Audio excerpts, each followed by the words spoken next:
transformative system. And I tend to think of cities more as a socio-ecological system fundamentally. So you're looking at, where, so when I go back to the theory of looking at, of socio-ecology, and you see, especially with the Stockholm Resilience Center has done a lot of work. So looking at how do systems actually transform, socio-ecological systems, how do they transform, they typically go through these three phases of where they prepare for transformation, where they navigate the transition, and where they actually build the resilience. And I find this very similar in the cities that we work with, this whole phase. And I think it's important to keep this whole process in mind of understanding resilience building actually as a process and not as a goal necessarily on its own. You don't get there, you're constantly working towards it. So if you look at it in the first part, it's like, some of the highlighted points that I put up there is of understanding risk, who, what, how. And I think a critical component is actually of thinking resilience. So when you're thinking about, optimization versus bringing in a systems approach. A lot of our work, the way we work in cities right now, is we have an optimization approach. We're saying as to how is it that we can optimize our water resource supply. How can we optimize our waste management? So we're working with them in silos. What we need to do when you're talking about resilience is to actually see what is the interconnectedness within that, and take a much larger view of that. So maybe zoom out, take a systems-based approach. Another key term here is innovations. So obviously we need to transform, so we're looking at transformative, so you need to do something different. You cannot do the same. Obviously the same solutions are not working. Window of opportunity is another one. It is not always going to be a perfect moment, but the point is more, are we prepared to, one, identify that window of opportunity, and then when it comes in, are we able to grab it? Managing trade-offs in the transition phase, another critical component. That's where you need to have a very inclusive approach. Because you're going to have stakeholders with different interests, different vested interests. How do you actually manage a lot of the trade and come up, and then how do you scale your innovations, take it across scales and sectors, and how do you actually have, when you get into systems thinking, if you want to focus on the systems approach, is that you need to have feedback loops, so that there is, your resilience building is a learning process. And I always come back to the term process because that is very critical. So if you look at resilience building, I tend to think of it as you need to kind of progress on three critical fronts: so social, ecological, and structural. So like I'm saying, if you think of cities as a social ecological system fundamentally, but into which we are bringing a lot of structural inputs. So we need to be working on these three fronts. So how do we do that? Just a few examples is, when you're looking at the social, it needs to be inclusive, it needs to be engaging. So you're actually engaging all the different stakeholders. When you're looking at ecological, say, when you're talking about climate resilience, you're saying we need to understand what our climate risks are, how are we actually managing the resources that we have. Again, when you bring in the systems approach, again, the ecological component comes in very strongly. Structural, a lot of the structures that we're putting in, are we actually climate proofing them, or are we actually building them in more vulnerable zones, which are actually putting a lot of our investments at risk? In terms of design, there are a lot of improved designs now that you can, if you're looking at heat stress, are we looking at flooding risk, and so on. So what is the kind of design that we're actually coming up with?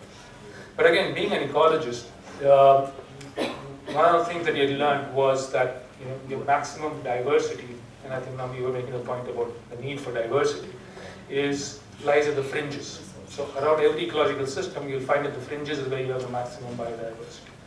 So what we have found is again that, while you're working on these three systems for your building resilience, you also need to work on where these systems actually interact. So say between there, where I've given some examples over there. So between the social and structural, between the social and ecological and structural. So that, for example, one of the things what we're also looking at trying to build on is now the ESPA approach, so the ecosystems for poverty alleviation. So that's between your social and ecological system. So there are a lot of opportunities and entry points that actually lie there. When you're looking between the social and structural, you're looking at participatory design, planning and design. So we started some work with informal settlements now. So we're seeing how do we actually design systems which meet the needs of, say, the poorest. And so how do you actually include them in the planning process, in the design process, because they know the situation best. And finally, the urban nexus approach, where we're looking at water, food, energy, between the ecological and the structural. So these are potential entry points when you're looking at, so you need to focus, you need to have a multi-pronged focus, obviously. So you're looking at social, ecological, structural, but also where they are interacting, where they are intersecting. That, I think, is points where there is great opportunity for innovation, and those are probably areas which we are trying to target. So we have come up with this toolkit, which we call the liaison process. This is the one that's being implemented in 40 cities in 4 countries. It takes you through an engagement process, understanding your climate risk, understanding who's at risk, building your strategies, and then implementation and monitoring. You can find more information on the whole toolkit online. If you just Google it, liaison process, you'll find that. But again, I keep coming back to the point of understanding it as a process. So it is an iterative process, and therefore the design of it also, as you see, it is an infinite loop. It follows the adaptive cycle, because that's how systems change. Again, because resilience comes from ecological thinking, so this whole adaptive cycle also comes from resilience thinking. But it's important to understand that maybe in your first iteration, you can actually you can have inputs in terms of low resource intensive measures. So for example, a lot of capacity building can happen here. As you move through the iterations, you can actually, as the time and resources can actually increase. So you can move into more structural measures which require more resources. So the benefits are incremental, is what you're looking at. Some of the things is, again, for entry points, how do we work?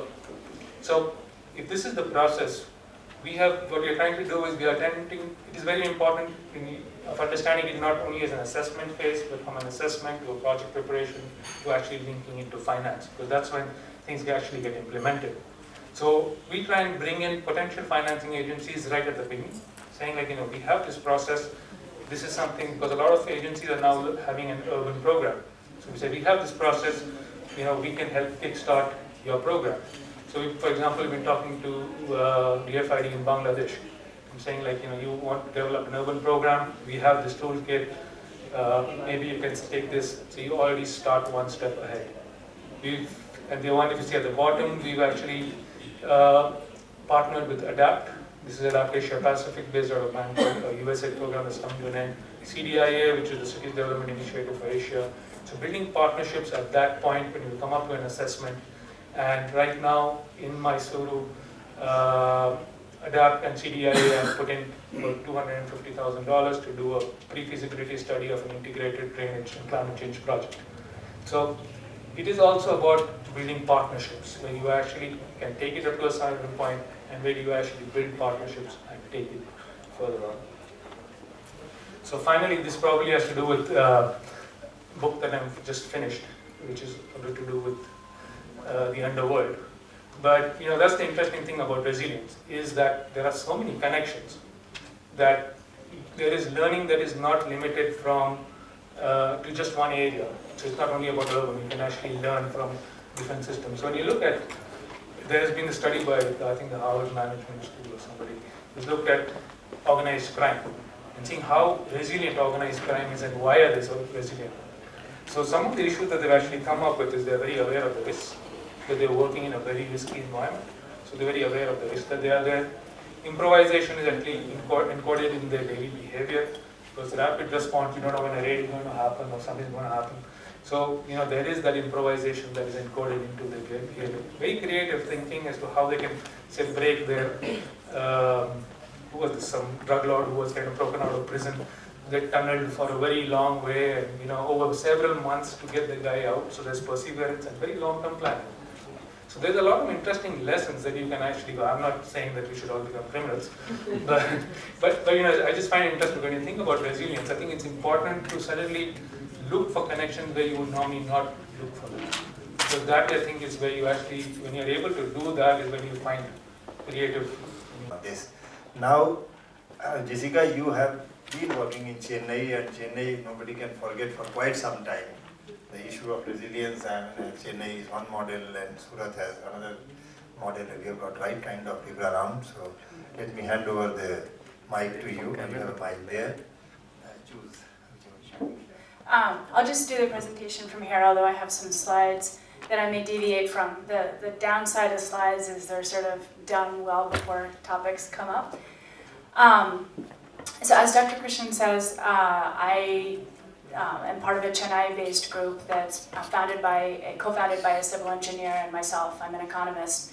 And one of the things that motivated us to put this together about 4 years ago was the recognition that infrastructure governance had to acknowledge both the technology realities and the types of choices that are forced by finance, by materials, by project flows, et cetera, but then also the human and social and institutional sides of things, and that we might have some complementarities in looking at infrastructure. So a lot of our work on infrastructure governance has been outside of Chennai. I'll talk, just to ground what I'm going to say over the next few minutes.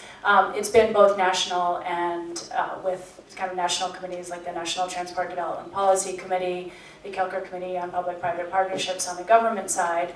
On the civil society side, working with a group of impact investors on interconnection policy between different scales of electricity access provision. So it's all over the place, but is there a way I can click this? I might have to stand up to click the slides, so I'll do that. It's easier than saying next. So just to ground what I'm going to talk about with advancing urban resilience is that, not that you can see this, it doesn't show up as well on the thing, but the point is that the state, not necessarily the state government, city government, but the state more broadly, the public sector, I think is, in our experience, in our work, firmly at the center of any agenda to advance urban resilience. I mean, it's certainly not the end-all be-all. There's an enormous amount of citizen action, of coalition building, of the importance of businesses, the importance of community groups, of resident welfare associations, and so on.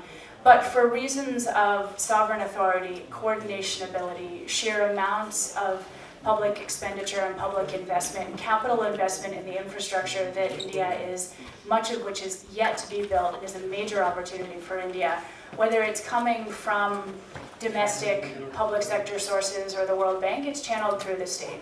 So I think any agenda to advance urban resilience has to recognize that the state and the policy process is at the middle. And the biggest cog in here is not policy making. So there's policy making, the decisions, there's public investment planning, the slightly hazier but still one-time decision. Then that biggest cog is the whole realm of operations and maintenance, implementation, ongoing course correction, shifting of priorities, engagement with the private sector. It's basically the long tail of decisions that happen after whatever policy framework has been set or whatever public investment framework has been set. And I think that's where a significant amount of the opportunities for advancing urban resilience lie. So that's why I put it as the biggest part. Now, on a tactical sense, when you move away from frameworks into what are the kinds of activities I think are particularly important for advancing urban resilience, and it's probably a factor of a very early morning to put the quotes around, is that one of the key sort of sets of activities is to introduce natural science-based understanding of variability and the variability of variability into policy making, all the way from not just the one-time policy decision, but into the implementation, into the types of regulatory updates, into the environmental impact assessment process, into the decisions about wetlands and conversion of wasteland into developmental land, decisions about drainage requirements, etc. And that's something that's a very active area, and I think it's very important. Second is the social science understanding of the dynamics of economic and social change. So things like social networks and social assets rather than simply incomes and professions. Things like rethinking the location of professions and the links between supply chains, production, and markets, not just as transport to help resettled people reconnect to their jobs, assuming that that's the only part of livelihoods. So there's an enormous amount of research that I think one of the tasks of advancing urban resilience is introducing this into the way that the state, again, state broadly speaking, it happens to be the state government very often in India, but the state broadly speaking. And then third is to build more flexibility into the use of public resources. And this is where I think some of the comments now these comments and opening up are very important, to build the ability to respond, the ability to take in new information, the ability to change course quickly, the ability to quickly collaborate with new groups outside the state. All of those I would put under that heading of flexibility. Now, when you run into what are the obstacles and what are some of the challenges, and there are two things. One is that probabilities, that a lot of this, that a lot of the science and a lot of the projections of what might happen, the kinds of things that as researchers and as kind of working in the resilient space, we would hope would be incorporated into, say, large infrastructure plans or coastal development, the kinds of choices about how to deal with a very uncertain future that cannot be summed up in one single point estimate that feeds into a public investment plan, how to model that, how to handle that, that's something that can be quite challenging for the state as it works today. Because ex ante is essentially history. So a choice that might look good up front, when it comes down to an unusual flood, or an unusual amount of rainfall, or an unusual storm surge, and that choice is criticized because they picked the wrong model, they picked the wrong form of downscaling. If that becomes publicly, if there is a choice that was made and that's publicly known, then it opens up whoever it was or whatever agency made that choice to an extra degree of brickbats. And that's something that we've been told to our face by people who have said, people within the state and within national government and also within municipal corporations who have said, I really want to see this simulation of, say, traffic demand and what it means for my tolling strategy. I just don't want, I want you to write it as a paper. I don't want to, I can't commission it and I don't want to see it officially. I would like to know about all these scenarios, but I don't want to know about them in an official sense, in a way that says, I knew all this range and I made this choice, because who knows what, I might make the wrong choice. And then it becomes clear that I made a choice among many, I exercised discretion. And even if ex ante it looked good, ex post it doesn't necessarily. Similarly, if you look at how public sector procurement works, options are very expensive. So building in the option value to, say, start a project, not finish it, to see how the building permits move over a certain area of urban expansion, adjust transport based on that, adjust coverage of solid waste management based on that. That costs more money up front. It's not really compatible with the lowest possible denominator. So those are kind of structural obstacles. Similarly, when you're looking at trying to absorb new points of view about the social and natural sciences, and so if you're trying to absorb, say, a new way of thinking about wetlands or a new way of thinking about social assets into the planning process of the Tamil Nadu Slum Clearance Board or into the land use policy, there comes a point at which you have to say, this is going to be a wetland, this is not. The science of how to determine what is a wasteland versus an intertidal zone may be clear in some cases, but there's always a cut point, and around that cut point, because it's so economically valuable, there's an enormous amount of contestation. And so the simple translation of science into policy becomes something that's challenging, particularly when the science is evolving, as it often is, and as it is about some of the types of resilience or the types of climate and environmental changes that we're seeing. So those are two kind of fairly general structural challenges that I think play out very strongly in Indian cities and the ones that we've worked in, but also internationally and in the international work that I've done, and I think are worth keeping in mind in a tactical sense.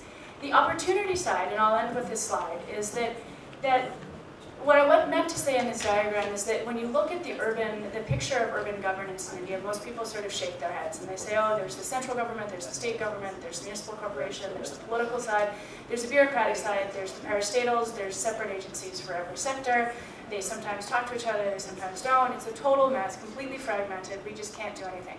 The flip side of that is that there are many people there are many entry points. In any one single resilience issue, there are probably 4 or 5 actors that have a substantive stake. And probably 3 or 4 of those 5 people actually care and actually have some degree of control of their agency and some degree of social capital with which to coordinate with other departments. So there are multiple entry points in any given issue because of the fragmentation. I think one of the key challenges is to convert this thing that we call fragmentation in the context of urban governance into the thing that's called flexibility, nimbleness, the corporation of the future on the business side, and how to think about rewiring some of those de facto social and coordination and informational flows between the many departments that are involved in any, let's call it a settlement area, not just a city, because we all know that there's the municipal corporation, the development authority, the broader area, the densely populated area, that is to rework some of these communication flows in a way to take advantage of these multiple entry points for the types of science and social science and just responsive ground-up information that's coming up. So that's not an easily seizable opportunity, but I want to reiterate that in our work we've seen an enormous amount of things that are happening just very, very quietly. So in the aftermath of the Chennai floods, it's not publicized at all. In fact, it's not even public, that there was a group of 35 or 40 IAS officers who got together and came up with an action agenda list, grouped it into 11 headings across departments, and are working on it now. Now, I haven't seen the list. No one will show the list. I said, is this list on paper somewhere? Do you guys have it? Is it going anywhere? No, it's, we have it on paper, and, we'll tell you there are 11 heads. You can probably guess them all. But the fact is that there were 35 or 40 people who were in positions of authority who got together, discussed across departments, figured out how to pool resources, and here and there are actually doing things. Whether they're the right things or not, who knows, whether it's representative, whether there are other interests, who knows what it is. But that kind of coordination that we never talk about, and we always say, oh, fragmentation, does actually happen just very quietly. Coalitions are forming between public and private. Some are very public, so you look at, so for example, the City Connects, and the Chennai City Connect is particularly functional. Those are happening. They're passing information ideas, mixing policy ideas with the kinds of sovereign authority and coordination that can happen within the public sector. We've found almost all of the time that people within the influential positions do want to know more. They're very open to knowing more, maybe not officially, maybe not as a big report that's launched with a ribbon cutting, where they've signed off and said, I've read every piece of this and I take responsibility for it. But people will read, people are interested, people want to know what's happened elsewhere. And I can't imagine that they would want to know without having some intention of acting.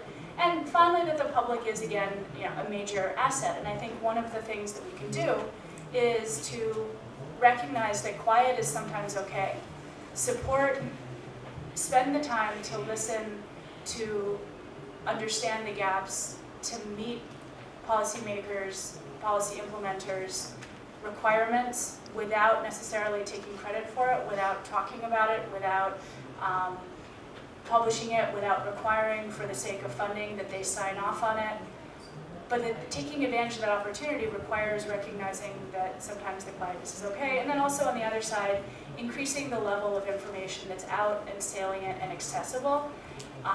The journal paywall is a nightmare working in India. I mean, I used to be a practicing academic in a couple of major US research universities. I really miss the library. Everybody I know who works in research really misses the library. That's one side.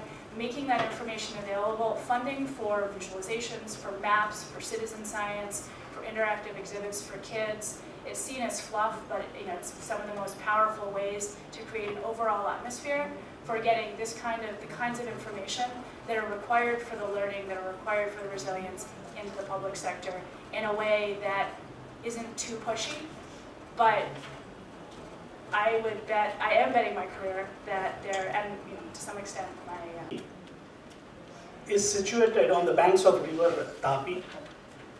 It is a capital of diamond and textiles. And this city earlier was a member of SN network. This city is selected as one of the to be smart city, and Rockefeller Foundation, they initiated a 100 resilient cities network. In this network, Surat is one of the first Indian cities to get selected. 100 resilience city, it is a process, and that process we have initiated at Surat, and what all we have done it in Surat. So the experience of Surat in building resilience, that is what I'm going to share it in front of you in next 10 minutes. This is going to be the agenda of the discussion. World Economic Forum, they identified the major issues last year: population, poverty, urbanization, terrorism, climate change, corruption, and illiteracy. Do we tackle this problem at a city level in isolation or in integrated manner? This is an issue, is all about resilience. Now resilience, as we know, it's a capacity of individual, communities, businesses and systems within a city to survive, adapt and grow, no matter what kind of stresses or shocks they experience. Now, the world's one of the leading planner in 1917, Sir Patrick Jades, he also talked about the same thing. We have been talking about specialization all over. So in 1917, when a report was submitted by this great planner, at that time also people, he mentioned that specialists remain too closely concentrated upon their single specialization. So it is not only, like talking about specializations. It is all about coming together. It's all about getting connected. Now, 100 Resilient Cities, it follows Arup Resilience Framework, which is available very widely. And some of the indicators which are mentioned in this framework, there are 12 indicators which are very clearly defined. And on those indicators, we have to actually work. Wherein, we are talking about minimum vulnerability, diverse livelihoods, adequate safeguards to human life, a collective identity, social stability, financial resource availability, and all these things. So these are, some of the indicators which a resilient city need to have. Now, some of the challenges, which our city had in Surat, the urban growth and rising per capita demand, which strains the infrastructure, the management of multipurpose dam, which Ukai, because we are situated on the bank of river Tapi, and every year we get flooded because of release of water from the dam. Then siloed approach across all stakeholders, the finance capacity roles of SMC, like any other municipal corporations, we have a limited finance available. Awareness among people. This city has the highest migratory population growth. When the entire country was growing at the rate of about 1.8% annually, this city grew at 60% in one decade. So that was a phenomenal growth. And this city today, of the population of about 5 million plus, 90% of the people are migrants. Mobility is another big challenge. And the most important challenge, which we faced earlier was stakeholders disconnect. And what kind of disconnect, which we had it. Like Surat Municipal Corporation is an urban local body. Their job, they always thought, planning is our task. We are good in planning. We should manage all our services, and our information, whatever we have, it is authentic information. And strict control is required to manage the city. This is a role which Surat Municipal Corporations, like any other urban body, was playing it. Same was the case with civil society. There was obvious disconnect. They always believed that services should focus on poor, information should be available to all. These are the different disconnect, which different stakeholders in the city had it. Poor and slum dwellers, they always thought they will not allow us to access the services, because they always believed that other people, other stakeholders will not let us use the services. And we cannot upgrade without land titles. So these are some of the fear they had in, some of the belief, various stakeholders, they had in, while private sector and well-off classes, they believed that poor also should be made to pay like others. And if subsidies are given, they should be given to all. So these are, under this belief, the people, in Surat, they were, and some of the shocks, we did, carry out some workshops which identified that the shocks of the Surat are floods, infrastructure failure, disease outbreaks, earthquake, and economic collapse. These are some of the shocks which, as a city, we have identified it. And the stresses, the perennial stresses which city experiences the moment we go out of our houses, traffic jam, lack of green spaces, air pollution. So these are the stresses which city had it. Now what does it mean? What does this mean? These are some of the challenges, and Surat, we said that we cannot go on asking for more and more resources. We have to do something. We really have to do it. An individual and disparate coping mechanism it also increases vulnerability. So this is what some of the lessons which we learned, and the idea was at that time was to redefine the role of each stakeholders, and that is what we did. It took like almost about 4 to 5 years time to get from disconnect to a state of connectedness, wherein urban local bodies, so the municipal corporations, they are monitoring and managing all the resources. Civil societies, they are empowering even poor in getting access. So we have that equity, which is very much seen in the city of Surat, and poor and slum dwellers. That also they are saying that increase autonomy by decentralizing system. So this is now a new role which all the stakeholders have acquired.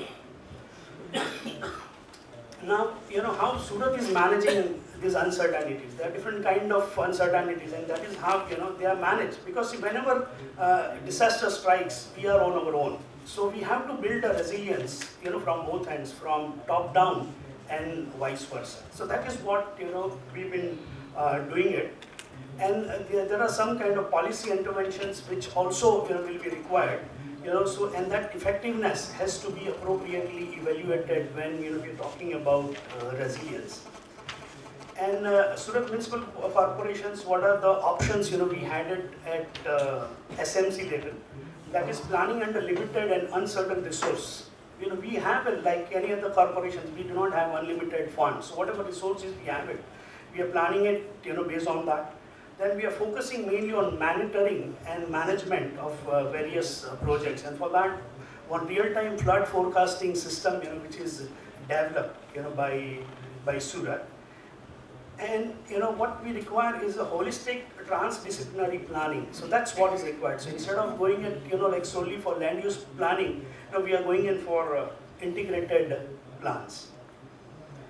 And at neighborhood level, at community level, these are the options, which we had it. Each household to neighborhood level, the connectivity of action, that is what is, very much required. And in Surat, there are two special purpose vehicles, which are being formed. One is Surat Climate Change Trust and Urban Health and Climate Resilience Center. Now, both is independent body. They are working in order to manage resilience of the city, and various activities are being performed by this. Various action groups are being formed, and they carry out different types of actions.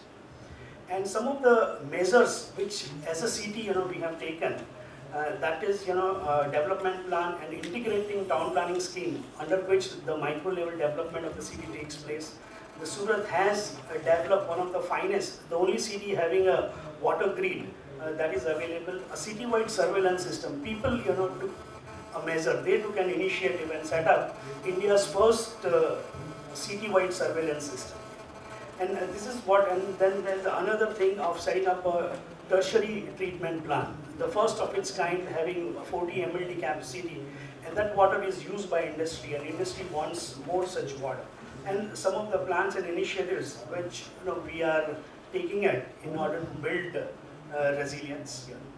And these are the stakeholders which have come together in building up cities' resilience. The local authority, SMEs and private industries and academia, they have come together. They have formed in unison these special purpose vehicles, and they are working to form a resilience of the city. And currently, where we are, instead of now being reactive earlier, we are now proactive. And this is not yet gone in mainstream, but like somewhere we are together. We don't say the answer because, as I said earlier, it's a process. So we have to reach to that level. And every time now the project is put up, people are asking whether it is climate proof, whether it has an element of resilience or not. So every time, and that kind of discussions whenever it takes place, this is what citizens ask, because we have a special groups which are being formed, and corporations jointly work with us. So to meet these resilience challenges, like it's collectively, we really need to do something collectively. And these are the various stakeholders, which they have come together and they are talking in one voice. Surat, along with Surat Municipal Corporation and state government, various university, private trusts, NGOs, all of them are together in setting up. And lot is required to be done. Surat has done lot, and lot is required to be done in order to set up resilience for the city. Thank you. Opportunity. For me, I think given the brief that you all sent on entry into planning, I'm an urban planner by training. For me, urban planning is a very important part of building resilience. But what we see happening all around the country today, I don't know if it is necessarily a failing of planning, a failure of planning, because we have seen Mumbai, Srinagar, Chennai, and of course at various times Bangalore or Delhi and various cities. Where does planning come into this? The planners have made master plans. There are city plans available, but I don't think that the planners would necessarily have created the problem, although I'm not saying that they haven't, because there are, like for instance in Delhi, the planners have created problem by usurping all the lands that are available. We have flattened Aravalli Hills, we have encroached water bodies, and that is true in most cities. That is certainly the fault of planners. But if we see Mumbai, Methi River, encroachment on that, encroachment of river in Srinagar, the kind of problems we saw in Chennai, I think it goes a little beyond planning. And that's where I think governance comes in. I think governance is a very, very important part of building resilience. Who takes the decisions, really, to either encroach or allow encroachment, or to probably look away? How does this happen in a city?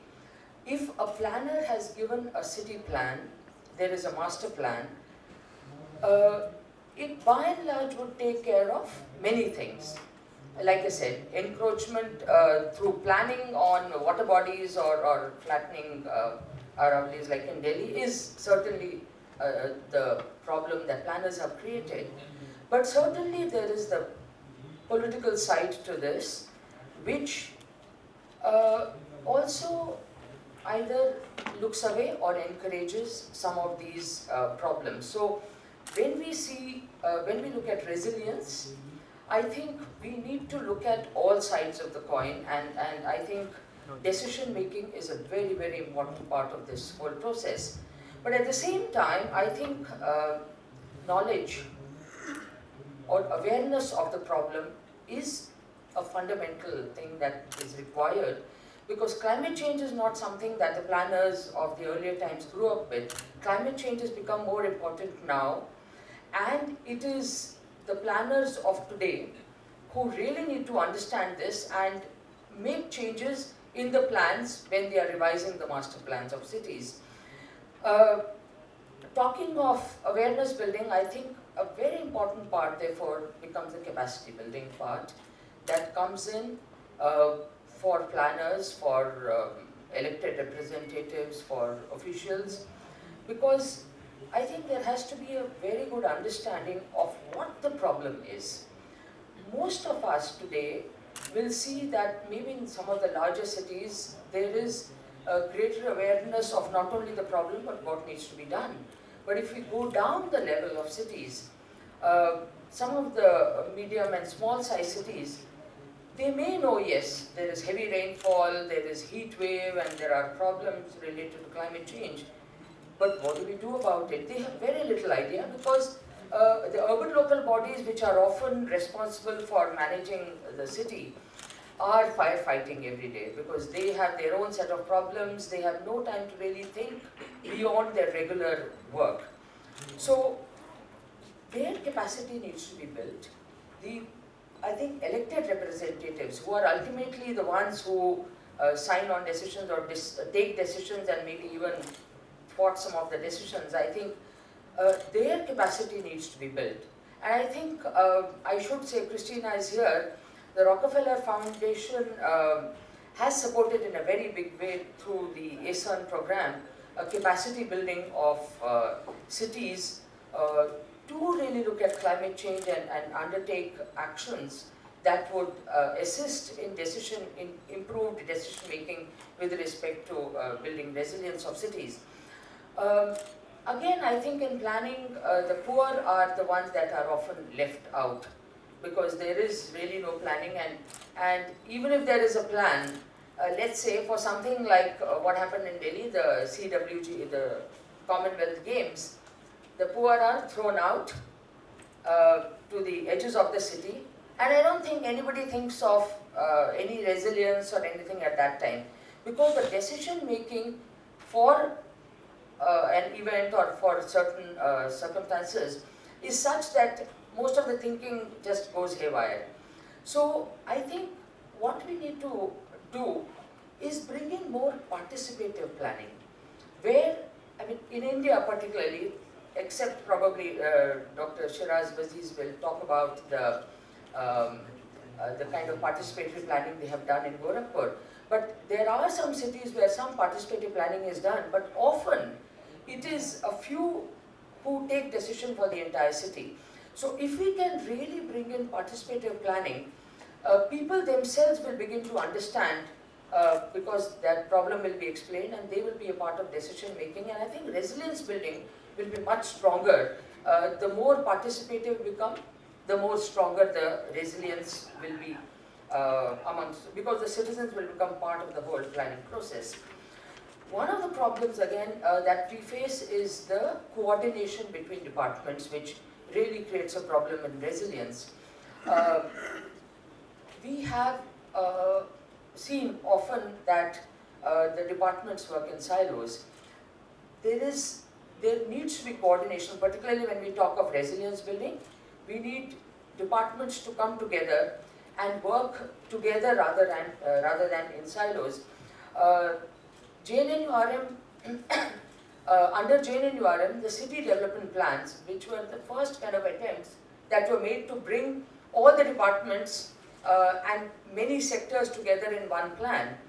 But I think the smart city plans that I had a chance to look at some of them have talked about convergence, where different departments have given their commitment to come together and work together. Now once we are able to get all the departments this kind of convergence, then I think we are moving towards building resilience of cities, because that is a kind of first step when cities come together. I thought JNNURM brought the sectors together, and the smart cities is bringing the departments together.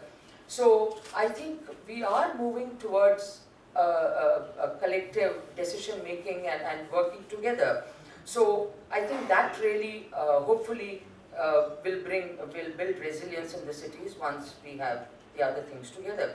So one of the things in planning, I think we need to make city plans based on drainage basin, particularly because we have flooding as one of the major problems today in India. If we use drainage basin as the base for making plans, then it is likely that we will build resilience to certain kind of problems, at least in the cities. And I think planners need to look at how dense they want to make the cities, how they will need to bring in, have open spaces, need to retain open spaces, how green they want to make the cities, etc., which will again help in reducing the urban heat island effect and help cities in both building resilience to floods and heat waves. Also, if we look at sectors, probably we need to look at how we can build resilience in each of the sectors, whether we are talking of water supply, whether we're talking of sewerage, drainage or solid waste management, each of these. And I think just looking at water supply, just one little thing that we talk of is conjunctive water management, where we look at different sources. We are not looking at just one source, groundwater, surface water sources at all, and all. Last point that I'd like to make is the leadership point. That if we have good leadership, I think things can be pushed and things can be done. A very, very small example, the most recent, last year there were floods in Thiruvananthapuram, and the chief secretary there decided to take some action, but then again they were supported by the political head, which was the chief minister of the state, and that one leader said, okay, go ahead and do, and the chief secretary was able to actually put together a plan. There's a film on this, a very interesting one, how that one leadership, which matters. He said, you leave it to me, if you don't interfere, I'll manage. And he actually put a new plan for the city. New plan, I mean, that he took his officers, he took the plans, the old drainage plans, asked them to walk through the city, everything was encroached, actually had the leadership, the courage to knock off those encroachments, which included some of the religious structures, and actually the drains that were almost 7 meters wide and had become 70, 7 feet or something, have again been expanded. So if that one leader is there who says, I will take it upon myself to actually bring that change, then it can be done. Thank you. I will add some more points for you, which is kind of picking threads from the distinguished panelists, that the issue of resilience for cities has got many dimensions, as we have seen. The solutions are also available. And the very first and foremost issue is of urban planning, as Mr. Raghupati, as I believe, is the planning is the frame issue number one. Issue number two is the governance issue. The technology and processes are the subsidiary issues which we have to align with the planning and governance framework to get the resilience in real terms.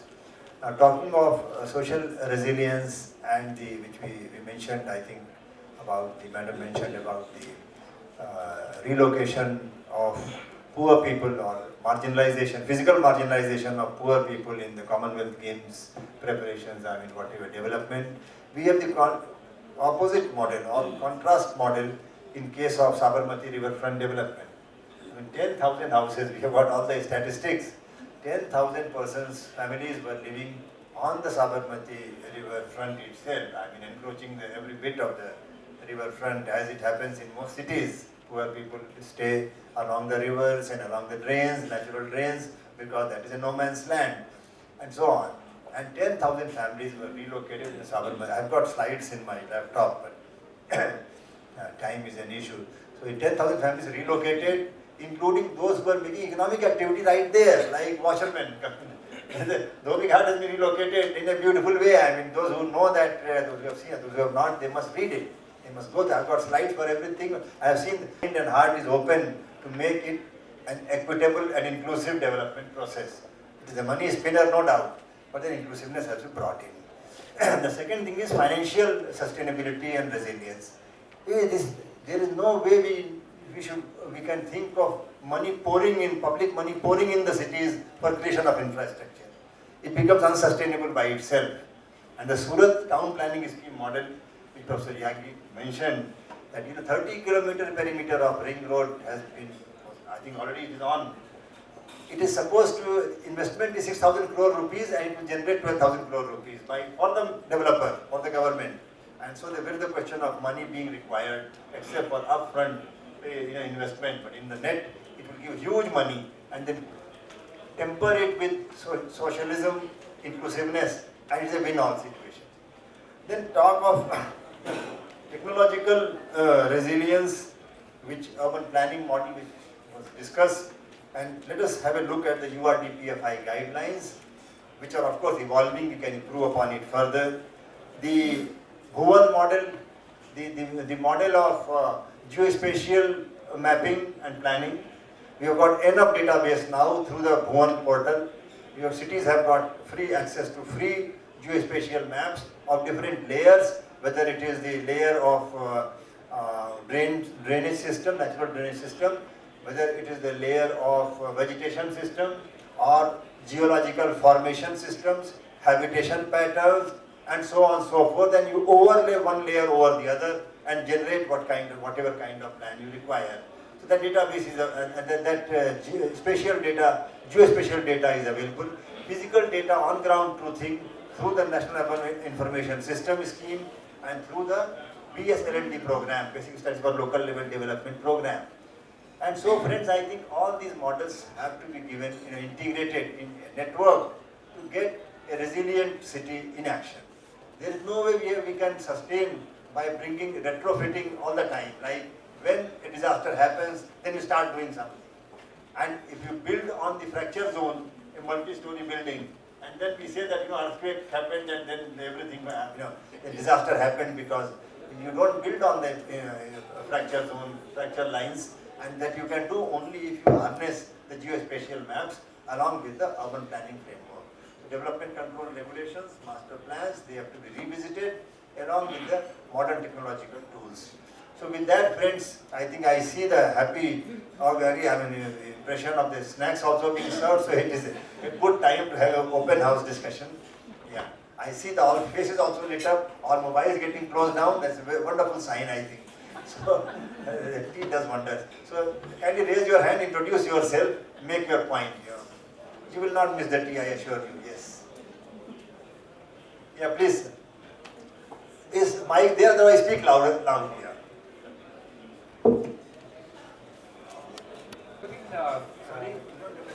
Sorry, with Ruby Labs.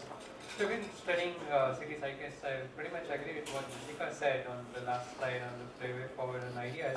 And one thing is clearly, I guess, for the governance, right, apart from planning, particularly is to kind of put in systems in place to how do we go about having information access. Like, although I agree that you mentioned of Bhuvan, but I would like to kind of differ that the kind of information that we access to Bhuvan is still very limited and not updated in a way that we would really want to have it that way. Having said that, I think the key challenge is putting in systems in place where we gather information in real time and on a whole bunch of things for operational planning and sort of things. The other aspect is also having a sense of how governance can be adaptive. I think that's where we are also missing in is the sense how do you make governance more resilient. Like the case which Jessica mentioned again is how informal coordination in metropolitan governance can really work. I know of another instance where I guess you were also part briefly is when in Karnataka we had high-level task force to airport connectivity, which is again an excellent example of how informal coordination of metropolitan governance can work. The key critical part is how do we put systems in place when there is an effective response mechanism in place that will push for these set of things. I'd like to hear any opinions on this. Thank you. 78, there was massive flood in Delhi. And I found that the bridge built by the British, you can see passage, to pass 5 lakh cusics of floods, and we were, bridging our river upstream, to protect the city of Delhi. So this is the routine, every second year or third year, whenever there is a big flood, we beach our rivers so that Delhi can be safe. The same situation, but in the case of Surat, we fill up dams in the very first month of the, you can say, filling cycle. Actually, monsoon cycle is about 4 months, but we fill up the dams like Surat Dam, or Bhadra Dam. That leads to the problem, of flooding. So, Ukai is one of the biggest dams in India. And we fill up the dam, within first month of monsoon cycle. Then the other problems are, for example, even in the case of some of the sewage we see in today, they were not there, 40 years ago, 30 years ago. And instead of, making, you can say, underground sewage lines or something like that, we have even built very big drains. For example, drains near our, you can say, highway to Punjab, there is a very big drain, along the highway. That was not there, 30, 40 years ago. we are building such kind of drains, and we are not, instead of food is, unedible. We are, you can say, bringing, raw food to cities, and then it's a long process, for farmers to take the foods to mandis. From there it goes to markets, and then there is circulated through radars. Then, we collect the garbage, which is, oversized garbage, and then we take the garbage on the garbage dumps. Cities have very big, garbage dumps. These can be minimized, if we had brought in the grassroots and 1 foot in trying to influence the system. So my question is that I'd like to know from Mr. Yagnik. I know that Surat is different from the metropolitan city where I stay. And so in terms of resilience of poorer areas in our kinds of metropolitan cities is very closely tied. For instance, if there is flooding, I mean, we don't have flooding so far, we haven't had, thankfully, in Delhi, in southern parts, except the eastern parts, where I agree with Usha ji that we should not have built it up at all because, it's a flood plain. What is the kind of planning that, you would think because of the deep economic divide? In villages, yes, when something happens, more or less the economic divisions are not so stark. Whereas in cities, it's stark. Depending on what kind of cities we're talking about. So anything from your experience as to when we're talking about resilience and when we're talking about community building, that community is has a very different connotation when it comes to urban areas. So what has been your experience? How do you bring the richer and the poorer sections together when you're really talking about building capacities, giving information, putting it in systems? Any observations would be very helpful. Thanks. Urban issue in particular is if I were to devote action or divide my time on action between political and technical, I would devote 70 to 80% of my time on the political aspect. The technical details follow. I'm not negating the importance of the technical details and frameworks and everything. But the fact is, a lot of it is there. Yes, climate change is a new challenge. But a lot of technical planning is already there. What we miss in our country is, and in majority of developing countries, is the political momentum. And that's why the wetlands that should have not been used, or the kind of planning we see, or good plans suggested by architects are just thrown out of the window.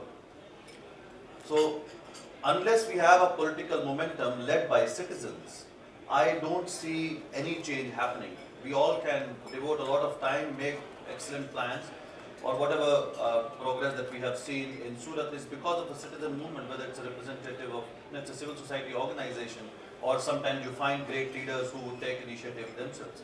So I would like to hear your perspective on that, and how as civil society we should be organizing ourselves to create that political momentum. Because the challenges when we talk about planning, why we in the planning process we are not talking sufficiently about economically weaker sections is not because architects are not suggesting, it's because the politics is on the other side. So how do we do that? And if we talk about the pollution issue in Delhi, unless and until it became political, no action was being taken. And how do you make an issue political is generating awareness and agitating people. That's my take on the entire issue. I don't think we can replicate many Surats until we have that. Thank you. Then now Mr. Sudhir, I think I heard his argument that if the reservoirs are filled at the beginning of filling period, it can be very costly for downstream cities such as Surat. So downstream cities, therefore, can be victims unless there is sufficient planning. And when the rivers are shared between two countries, then the downstream cities can be at threat. I have particularly a few cities in Pakistan in mind that are downstream at River Jhelum, Ravi, and Chenab. And oftentimes, the reservoirs are filled up front at the beginning of monsoon, and then downstream, and typically on the river banks are poor communities. Very poor, marginalized, otherwise nobody wants to risk their families.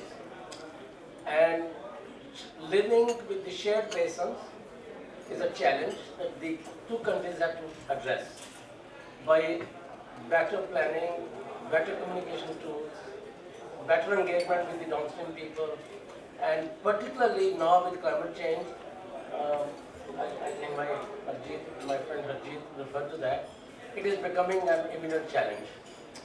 Torrential rains in Jammu, Kashmir last year resulted in urban flooding for the first time in Sialkot city, which is a very important city for us. Likewise, in the upper reaches of Kabul River, resulted in devastating floods in the KP province of Pakistan, you know it as the frontier province, in the city of Nowshera. So because of climate change also, it's getting an even more serious a problem than it was before. So I think in a forum like this, I hope that we begin to think how do we think about river basins that fall into different entities. Thank you, sir. Very important point you mentioned. The last. Sir, I want to make. No, sir, no, please. Sir, I made this point, to the Salman he was there and made some important point regarding the same issue. I want to clarify it. Sir, later, sir, because the time. It will take only 6 No, minutes. sir, later, sir, please. Please. Yes. Please. Yes. I think that. We are having problems with Nepal, we are having problems with China. Sir, I know, sir, but we have a limitation of time. Kindly allow us to conclude this. Actually, there was a lot of thing about governments being fragmented and people not being able to work within the governments. I have another question, and I would like Kamleshji and Jessica both to answer that. Jessica mentioned that, the social aspect and the natural science aspect should be brought together into the climate resilience thing.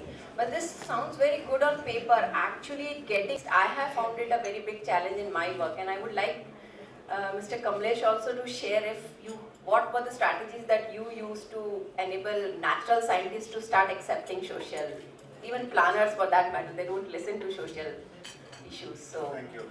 Now starting with Professor Raghupati, as panelist will be responding to the observations. Thank you.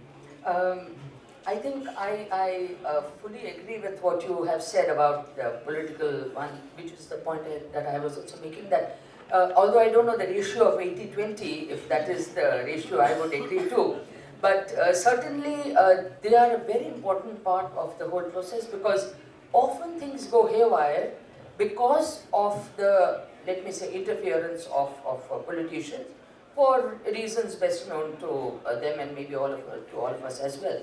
So I guess what you mentioned, that maybe citizens become a force and they force a change in decision, because the politicians would listen to people, because ultimately votes have to come from them.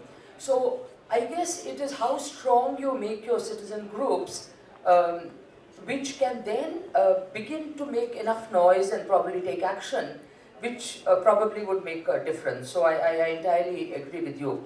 I fully didn't follow your point, but I guess if there are, I don't know if I should call new infrastructure, if there's a new drain on the road to Punjab or something, I guess it must be required, because I don't know the point that you are making, but if new infrastructure is required, I guess it would be put up to deal with problems, and if it's not been put up properly, then it could create a problem, but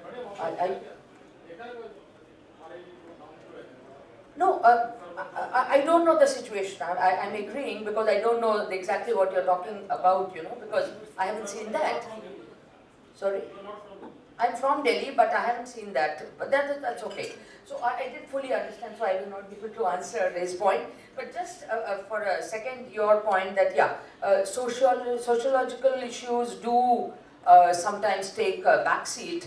But I think increasingly, when people get affected, I think we cannot ignore people, and the politicians, the administrators, everyone has to begin to look at people, and sociology will become more and more important as we go along. Thank you very much. Dr. Jessica said now. So more important, due in part to the political side. I had actually made the point that both social and scientific, natural science, should be moving into planning. in parallel, maybe together, maybe not. The togetherness point, just very quickly on that, I don't think there's any systemic answer for how to bridge the natural and the social science divide. In my experience, it's a very long, entirely social friendship building experience, and that there are certain institutions like the Institute for Advanced Studies in Sustainability in Potsdam is one that has an incredible degree of interdisciplinary collaboration. It's basically putting people together, and I don't think there's any shortcut for it. The two quick points. One is, on this point about political, I think that having and enabling a broadly held view of the system is essential for driving constructive and productive politics, and that has to be science-based, both social and natural. The communication about the science is a big gap right now. It's underfunded, it's underdone, it's hard to find people with the skills to do it, and it is also something that I think is a huge opening. Tactically, responding to Sudhira's point and also to the points about what is and is not available to cities, there's a lot available to cities. It's just 2 steps away from being usable, recognizable, absorbable, and readily manipulable, mixable, matchable with layers. And there are a lot of initiatives here and there. There's Transparent Chennai. There's some work that's being done in the corporation by aggregating all the individual engineers' views of where the drainage water went to create an updated hydrology map of the greater Chennai area. They're wonderful initiatives, but if there is a single bullet, and it's a big if, what I would put on the table is a law that required all information that was given to consultants working for state and urban governments on urban policy and planning is put in the public domain in machine-readable format. Right now, what happens in a lot of city areas is that there's incredible information. There's beautiful hydrology data for Chennai that's sitting, actually it's sitting within a university, but there's also, there's just an incredible amount of information that is sitting in individual researchers and consultants' computers, some of which is just there by default, some of it's there because it's valuable and it's just resisted to be shared. Consultants and the work of consultants is enormous. If that information flow could be put in the public domain in a way that could be used, we'd have a whole new world, I think. Thank you. Thank you. Now, when, it's a big finance required. Surat, we had an option, flood is a major problem. And we had options, of building up embankment. Just like riverfront, we had it. And it required enormous money. The money was not granted, so we went in for a softer options. And that is designing an early warning system. So based on the forecasting which IMD gives us, the quantity of water which will go inside the dam, that gets ascertained. And after that, we know it. If how much quantity of the water gets released from the dam, what will be the area in city will be inundated. So this entire model is available, it is operational. But it is not yet used by government because the dam operation, it is a government domain. They do not want to use this unless it is proven over a decade. And for last 3 years, we are using it. And it has given us a successful results. Collectorate and local municipal corporations, they are using this model and it seems to have worked very successfully. That is one. Secondly, with regard to one model, in Surat city, we have a data available on a public domain, which is, consisting of all the assets and actions of the city. Now, anyone, who wants to develop anything, they can go to the model, they can go to that portal and see. So at a local level, in a local context, that data is available on various layers.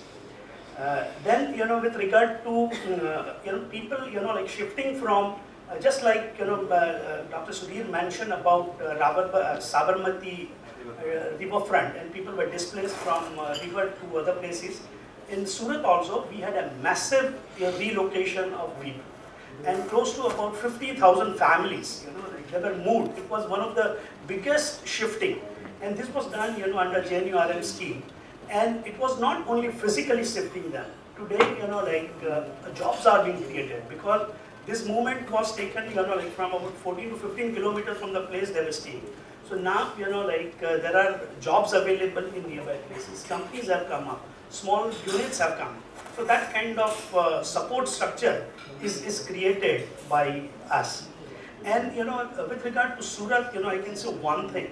We know United States of America is built by migrants. This city is built by migrants. First city, because 90% of the people who are in this city, they are first generation migration. So that could be one of the reasons. There are many reasons, but this theory, which is, we find it very comfortable to digest. And, with regard to social scientists, Surat has only 2 nationally recognized institutes, SVNIT, that's Engineering College, and Center for Social Sciences. And both of them are, working very closely on all kind of exercises. Thank you. Thank you, sir. Professor Nandan. Just respond to Ajit's response. Ajit, lately we interact a lot with the political class in cities, so we engage directly with mayors, the city councils. Any work we do, we actually get an MOU that is passed by the city council. So I think the whole thing of bringing in the political actors is totally critical. We do that. It has its challenges, but without that, it's not working exactly. So that's something that we definitely do. And I think that connects to the social thing as well as Shadi was saying. If you have the political thing, you can actually bring the social more to the forefront. We have done trainings for elected representatives at the ward level, and it is, it catalyzes change a lot more.